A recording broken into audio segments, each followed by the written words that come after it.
que ce travail sera déposé dès demain matin au bureau provisoire et au début de la semaine prochaine, nous aurons la plénière qui va donc voir le volume assez élevé, la quantité du travail et la qualité du travail abattu par la commission pour que nous puissions passer à une autre étape. L'autre question de la presse également, à quand l'ouverture de l'Assemblée nationale alors que la Chambre basse du Parlement poursuit sa session spéciale? C'est l'autre question de la presse évidemment posée au député national Jacques Njoli.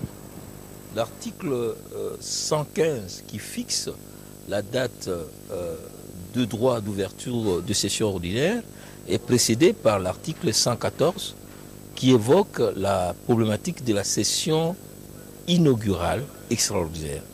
Cette session inaugurale doit aller jusqu'à l'épuisement de points inscrits à l'ordre du jour. Et vous savez que s'il y a eu proclamation de résultats pratiquement le 11 janvier, la session extraordinaire a été convoquée 15 jours après.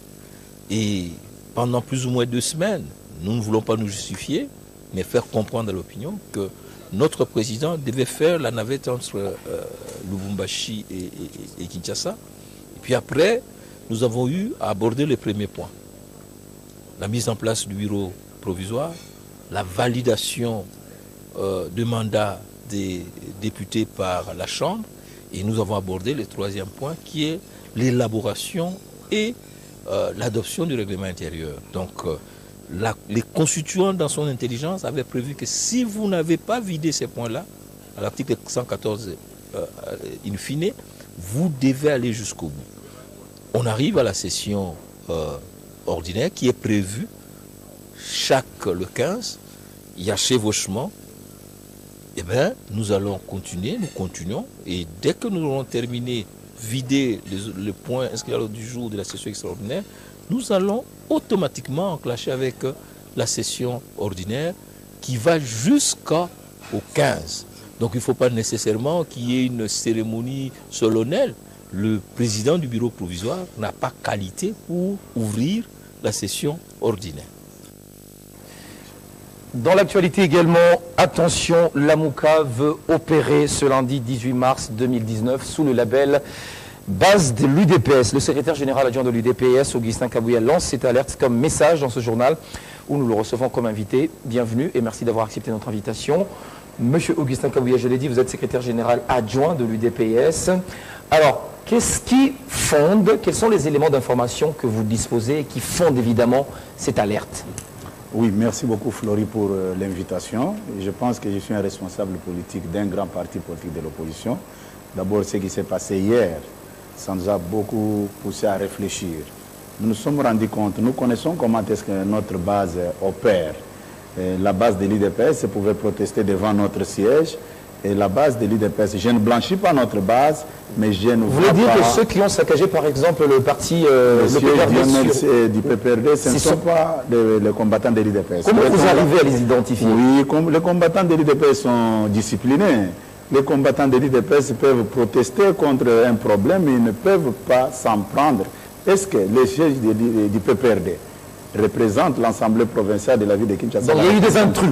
Il y a eu des mains noires derrière cette affaire. Imaginez-vous, même mon bureau à moi a été saccagé.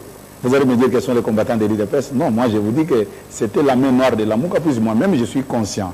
Ce que j'avais fait comme travail pour faire échec à la démarche de l'AMUCA pendant la période de triste mémoire de Genève, l'AMUCA ne peut en aucun cas me pardonner. C'est à partir de cet acte-là que j'ai compris que même ce qui s'est passé au niveau du PPRD, ce n'était pas les combattants de l'UDPS. Pour quelles raisons les combattants de l'UDPS pouvaient s'en prendre qu'à mon bureau? Or, nous sommes 7 secrétaires généraux adjoints. Alors, cette mobilisation qui a d'ailleurs été annoncée cette semaine, attendue pour demain dans la ville de Kinshasa, est-ce que cela vient également de vos partisans? Non, écoutez, j'ai reçu plusieurs coups de fil des responsables de notre base. Ils m'ont fourni toutes les informations possibles. D'abord, hier, en tant que responsable du parti, le chef de l'État nous avait reçus comme membre du parti. OK? Comme il a cessé d'être président de la République, mais quand même, il a le devoir de voir ce qui se passe aussi au sein de sa famille. Nous avons discuté autour de ça. Il a discuté aussi avec les responsables de la jeunesse. Je peux vous rassurer que ce qui s'était passé au siège du PPRD, ce n'était pas les combattants de l'IDPS. Mais la question sur la mobilisation de demain. Non, l'IDPS ne sera pas au rendez-vous puisque nous ne pouvons pas vraiment humilier le chef de l'État qui est membre de l'IDPS. Aussi longtemps qu'il a déjà lancé un appel au calme en attendant qu'il convoque une réunion institutionnelle qui sera traitée au niveau des institutions, nous ne pouvons pas vraiment nous tirer une balle dans la jambe. Ce qui est fait est fait. Qui seront alors demain dans les rues? Non, moi je ne suis pas membre des institutions. Comment est-ce que je peux vous dire que tel sera dans la réunion? C'est une réunion dans la rue. Non, par rapport avec la mobilisation. Non, par rapport à ce que je viens de décrire tout à l'heure, nous au niveau de l'IDPS, d'un commun accord avec notre base, nous avons condamné la haute trahison, puisque M. Flory, les gens ne se rendent pas compte de ce que nous avons senti comme frustration par rapport à la situation que nous avons vécue à l'Assemblée provinciale de Kinshasa. Vous savez que parmi même les gens qui ont accepté l'argent, qui ont trahi les combats politiques de Tian Tshisekedi, il y a ceux-là même que le chef de l'État actuel, quand il fut président de l'IDPS, avait payé même leur caution. Ça fait mal au cœur, c'est pourquoi nous disons, nous allons donner un exemple au reste, qu'à la prochaine, que personne ne puisse pas s'amuser. Nous avons perdu beaucoup de gens dans ces combats. À quoi va servir les 37 ans de combat et enregistrer des pertes en vies humaines où nous totalisons des veuves et des orphelins, sachant très bien que une fois quand nous aurons une petite parcelle du pouvoir, nous allons mordre à la maison pour accepter la corruption. C'est vraiment honteux. Nous ne pouvons pas nous laisser faire. Nous allons sanctionner. Alors, qu'est-ce que vous répondez à ceux qui estiment, à Valentin Moubaké par exemple, qui estiment que les membres qui ont reçu cet argent n'étaient pas, évidemment, les membres du DPS? Non. J'ai beaucoup de respect envers M. Moubaké. Et je ne peux pas lui interdire de ne plus parler sur un dossier d'actualité. Mais quand Moubaké dit, par exemple, que ceux qui ont reçu l'argent ne sont pas membres de l'IDPS, et s'il est sincère, je lui donne un exemple de la personne que lui-même a fréquentée. Moubaké ment difficilement. Non, écoutez, sur ce problème, je pèse bien mes mots. M. Garimbo, un ancien président cellulaire au quartier ancien combattant, c'est un handicapé. Il a fait de l'actualité au sein de l'IDPS. Actuellement, il est secrétaire national chargé des personnes vivant avec handicap. Au jour d'aujourd'hui, puisqu'il a commis cette bêtise, Moubaké va dire qu'il n'a jamais été membre de l'IDPS. Non, vous savez, quand on nous tend les micros, nous les responsables politiques, on doit contrôler tout ce que nous disons.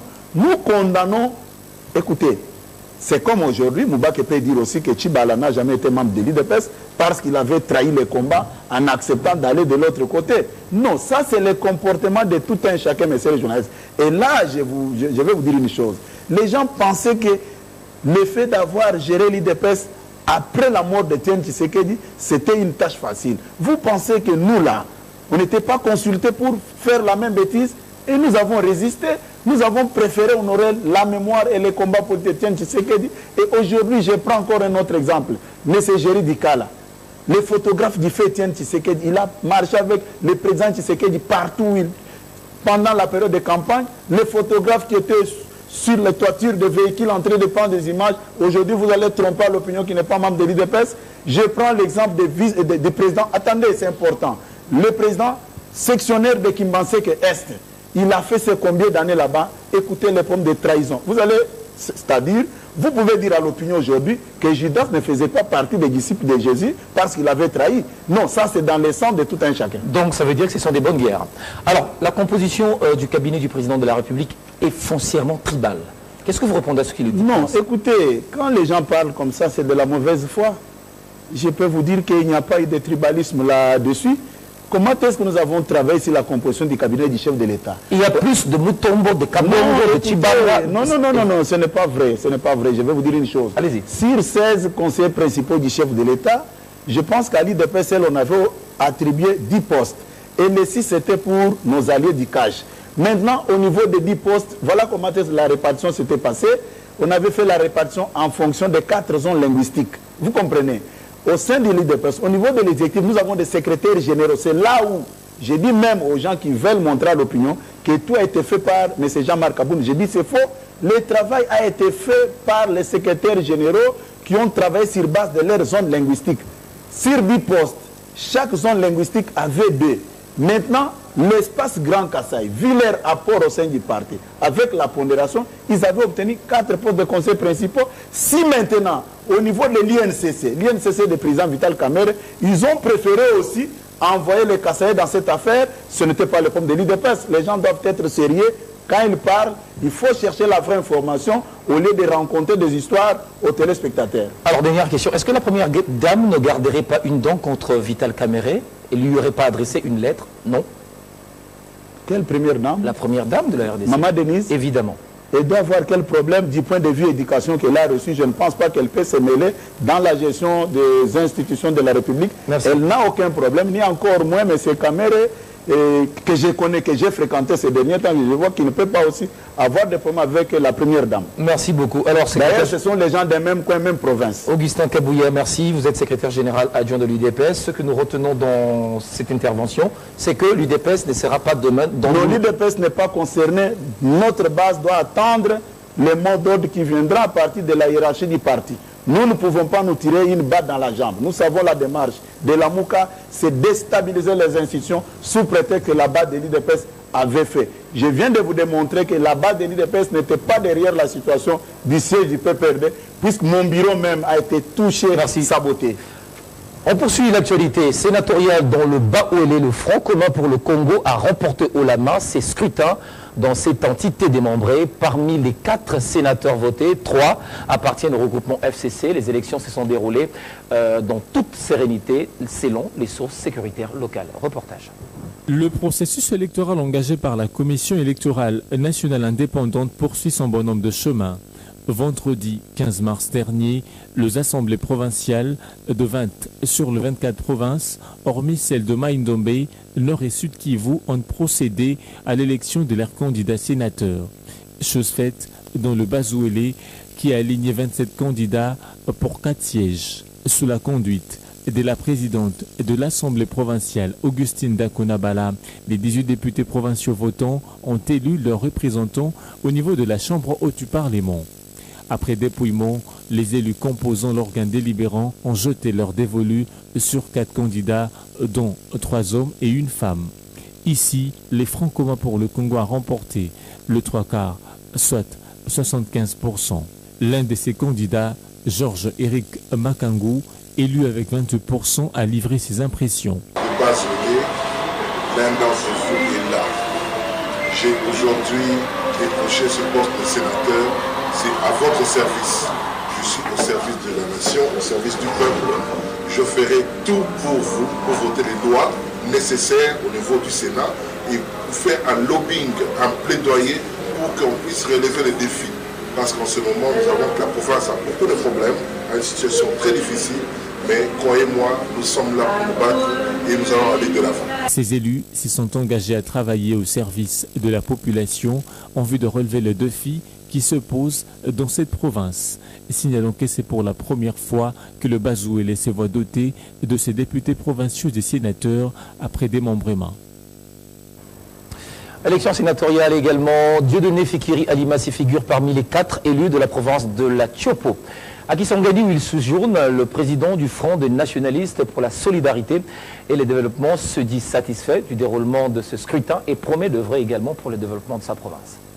Parmi les 4 sénateurs élus dans la province de la Tchopo, à Kisangani, figure Dieudonné Fikiri Alimassi, président du parti politique Front des nationalistes pour la solidarité et le développement FNSD en sigle et promoteur de la fondation Fikiri Solidarité Développement, basée à Kinshasa. C'était en présence des observateurs et des journalistes accrédités, des témoins et autres agents électoraux.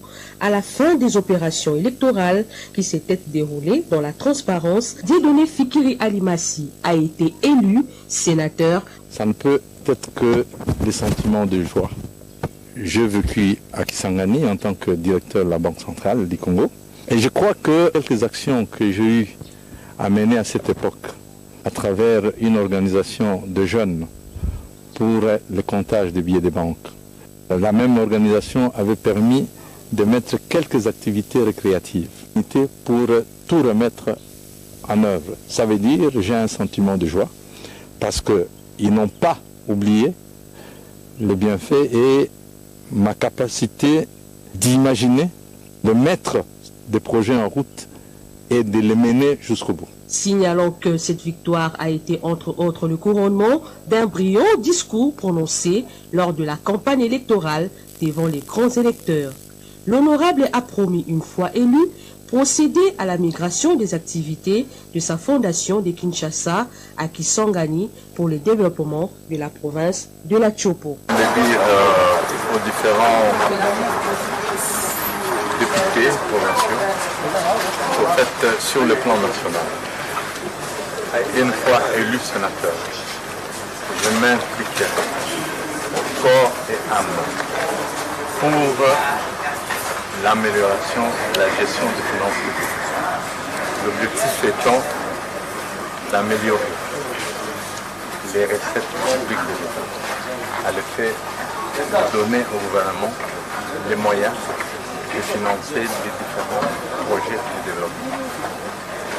Et également, dans le volet de dépenses, il sera question de veiller à la qualité de la dépense publique. Un chef de l'UDPS au sénatorial à Kinshasa, malgré sa majorité avec 12 députés provinciaux à l'Assemblée provinciale de Kinshasa, la plateforme Cash n'a pas obtenu aucun sénateur. Des réactions du côté de l'UDPS condamnent le comportement des députés provinciaux. Par contre, d'autres disent avoir respecté le mot d'ordre du parti. Face à la situation qui prévaut sur les élections des sénateurs, je tiens à rappeler à ma base électorale, aux autorités de mon parti IDPS, à l'opinion publique, que je suis resté fidèle et loyal à la logique et au mot d'ordre du parti à ce qui concerne les élections des sénateurs. Consciente des soupçons, des corruptions qui prévalaient pour les sénatoriales et voulant démontrer ma loyauté aux instructions de mon parti IDPS, j'ai pris soin de garder de preuves que moi, Thérèse Massengo, j'ai voté les candidats désignés par mon parti. Sur ce, je réitère mon soutien, ma fidélité ainsi que ma loyauté aux idéaux de mon parti IDPS que je ne trahirai jamais. La synergie des jeunes pour l'unité du Congo lance un appel au calme et à la vigilance du peuple congolais. Dans une interview accordée ce dimanche, ce regroupement des jeunes qui luttent contre les antivaleurs demande à tous les combattants de l'UDPS Tshisekedi de ne pas permettre l'infiltration des ennemis pour ne pas être déstabilisés. La synergie des jeunes pour l'unité du Congo, si je crois ainsi, qui est une méga plateforme qui regroupe les associations et structures ainsi que les personnalités qui se sont décidées d'accompagner le chef de l'État et la République dans la lutte contre les antivaleurs pour la paix et l'unité nationale. Alors, dans le cas d'espèce, nous avons une grande préoccupation qui nous a poussé à déposer cette déclaration dans le sens que nous appelons d'abord la première des choses les Congolais à la vigilance, parce que nous traversons une période transitoire très secouée par beaucoup de mensonges, beaucoup de messages truffés de contre-vérités des ennemis du peuple et du développement de la République.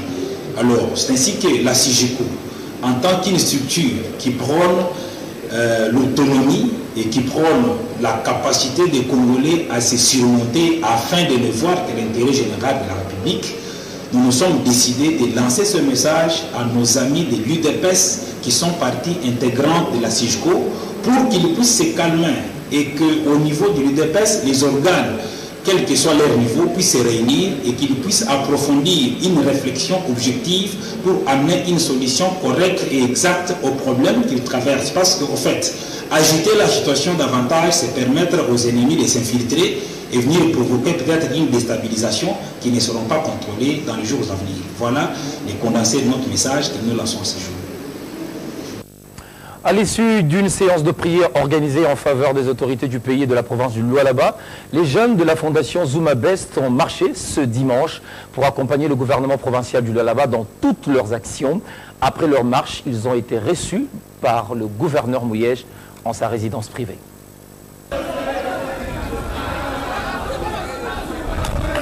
C'est une foule innombrable de jeunes de la province du Lualaba réunis au sein de la fondation Zuma Best. Après avoir passé 3 jours de prières en faveur des autorités du pays et de la province du Lualaba, ces jeunes consciencieux ont marché ce dimanche 17 mars jusqu'à arriver à la résidence du gouverneur de province du Lualaba. Ici, les jeunes de la fondation, au travers leur président Dan Zuma, ont témoigné le vœu d'accompagner Richard Mouyej Manguez-Mans et Fifi Masuka Saini dans toutes leurs actions à la tête de cette riche province pour parachever les travaux de la modernisation qui se réalisent de partout. Chez tout là-bas, on a besoin de moins à la province. C'est pourquoi tout ce marché au niveau national. À député, va faire la devoir va voter parce que tout besoin de muntu ou amana saoui. Tout besoin de muntu on a saïdi à province. Moi de la femme exige, les mamans de la fondation Zuma n'étaient pas des restes. Elles ont de leur manière remercié les autorités provinciales et elles se disent être prêtes à accompagner les tickets gagnants du FCC au Lualaba, Richard Mouyej Manguez-Mans et Fifi Masuka Saini dans toute leur lutte. D'abord remercier les autorités pour avoir accepté que nous puissions le prendre en charge en prière concernant leur travail. Nous sommes devant la résidence de son Excellence Mama Fifi. Nous voulons dire que nous, les mamans de la jeunesse de la Fondation Zuma Best, nous sommes derrière elle. Nous la soutenons, quel que soit le conflit qui peut être. Signalons que la Fondation Zuma Best s'aligne derrière la vision du chef de l'État Félix Tshisekedi et accompagne les autorités de la province du Lualaba. Le chef de l'état-major adjoint des FARDC en charge des opérations vient de boucler une mission de travail dans la localité de Mouesso, dans le territoire de Massissi, dans le Nord Kivu, où il y a eu récemment des affrontements entre FARDC et la coalition Nyatura. C'est pour rassurer la population de ce coin et que la situation est sous contrôle de l'armée loyaliste que le lieutenant général Amici Nzumba Gabriel s'est rendu dans cette zone. Regardez. C'est depuis le dimanche 10 mars 2019, sur instruction du chef d'état-major général des forces armées de la RDC, le lieutenant général Mbala Moussessi Célestin, que le lieutenant général Amici Kumba Gabriel, chef d'état-major général adjoint en charge des opérations et des renseignements, se trouve en mission d'inspection et d'évaluation des unités en opération dans les différents secteurs opérationnels des 33e et 34e régions militaires. Après l'étape de la 33e région militaire dans le sud Kivu, c'est le vendredi 15 mars 2019 que le chef d'état-major général adjoint de FARDC, en charge des opérations et renseignements, est arrivé à Goma. Juste après son arrivée, un point de situation lui a été successivement brossé par le général de brigade Ilunga Peko Edmond, commandant de la 34e région militaire, le général de brigade Ndourou Jacques, commandant du secteur opérationnel Nord Kivu Sokola 2, et le contre-amiral Manga, commandant du 33e groupement naval. Prenant la parole pour la circonstance, le lieutenant général Amici Kumba Gabriel a transmis les félicitations et encouragements du chef d'état-major général des forces armées de la RDC qui lui ont été transmis par le commandant suprême des forces armées de la RDC, son excellence Félix Antoine Tshisekedi, aux militaires des forces armées de la RDC pour leur comportement exemplaire et irréprochable avant, pendant et après le processus électoral de décembre 2018. La journée du samedi 16 mars 2019 a été consacré à une descente à Mouesso, une localité du territoire de Massissi, située à plus ou moins 80 km de la ville de Goma, chef-lieu de la province du Nord Kivu. En effet, c'est pour rassurer la population des opinions tant nationales qu'internationales que la situation à Mouesso est bel et bien sous contrôle des forces armées de la République démocratique du Congo et que la population va librement à ses occupations. Pour rappel, la localité de Mouesso avait fait l'objet d'un affrontement dans la nuit du 9 au 10 mars 2019 entre les forces armées de la République démocratique du Congo et les éléments d'une coalition Nyatura FDLR qui ont été mis en déroute le même jour par les forces armées de la République démocratique du Congo. Et c'est très tard dans la soirée qu'il a regagné Goma dans l'attente de poursuivre son inspection sur d'autres axes. Direction à présent au Kasaï central, l'église orthodoxe a désormais une nouvelle cathédrale dans la ville de Kananga. C'est la cathédrale Sainte-Sophie dans la commune de Lukonga. La dédicace de cette nouvel édifice a eu lieu hier sous la coordination de l'archevêque Théodore Tchitchivos, qui a personnellement remercié et félicité le gouverneur Denis Kambay pour le retour de la paix durable et sa lutte pour le développement de sa province.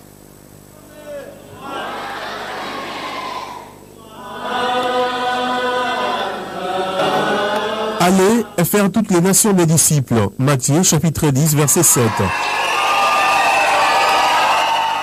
L'Église orthodoxe a procédé ces jours à la dédicace du paroisse Sainte-Sophie à la commune de Lukonga au Kasaï central, à 25 km de la ville.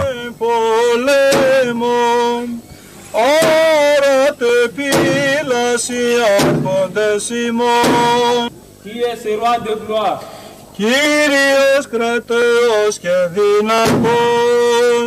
δυνατός εν πολέμων, όρατε πύλαση άρχοντες ημών. L'archevêque Théodore Tchitchivos, célébrant du culte après différentes cérémonies, a ordonné Ephraim Tumba comme diacre de cette maison de Dieu.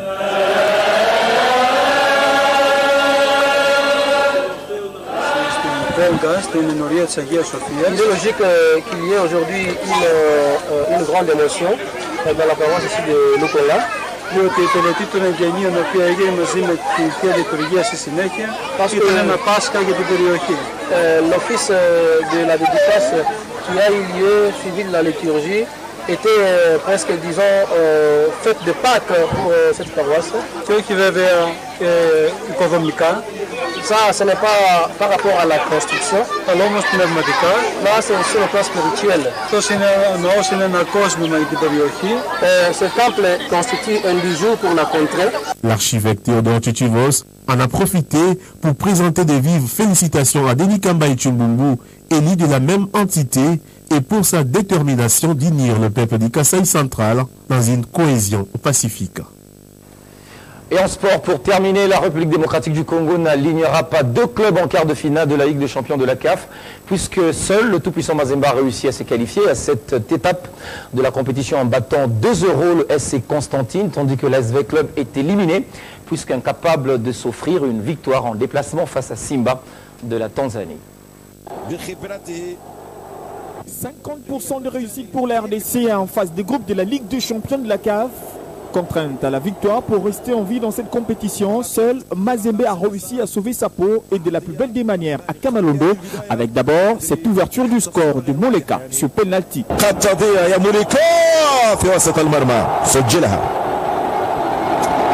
Les Corbeaux vont asseoir leur domination en se procurant autant d'occasions de but, mais le réalisme n'est pas au rendez-vous. 1-0, score à la pause. Au retour des vestiaires, on joue la 67e minute. Ben Malango est aux commandes de cette contre-attaque.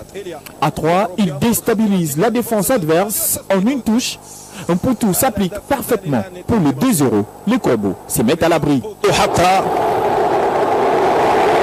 2 buts à 0 sera également le score final de cette opposition. Score qui qualifie les deux clubs en quart de finale avec en locomotive le tout-puissant Mazembe. Un peu plus tard dans la journée, l'autre club de la RDC jouait également sa qualification, cette fois-là en déplacement. Avec réussite, les Dauphins Noirs prennent les commandes. Kazabi Kasengu est à la conclusion de cette balle de contre. L'AS Vita Club ouvre le score en Tanzanie. On joue la 13e minute de jeu. Il n'y a pas mieux pour les hommes de Florent Ibenge, loin de leur base. Peu avant la pause, Vita est rejoint au score. Les Marquois indiquent un but partout à la mi-temps. Ce score de parité est loin d'être une satisfaction pour les clubs de la RDC qui ne jouent que pour une victoire. Malheureusement, la dernière minute de ces duels va pencher la balance chez les locaux avec cette frappe qui nettoie la lucarne de Lukong et efface l'AS Vita Club de cette compétition puisqu'il est battu 2-1 au finish. Voilà, ce journal est terminé. Voici le rappel de principaux titres. Clôture des travaux du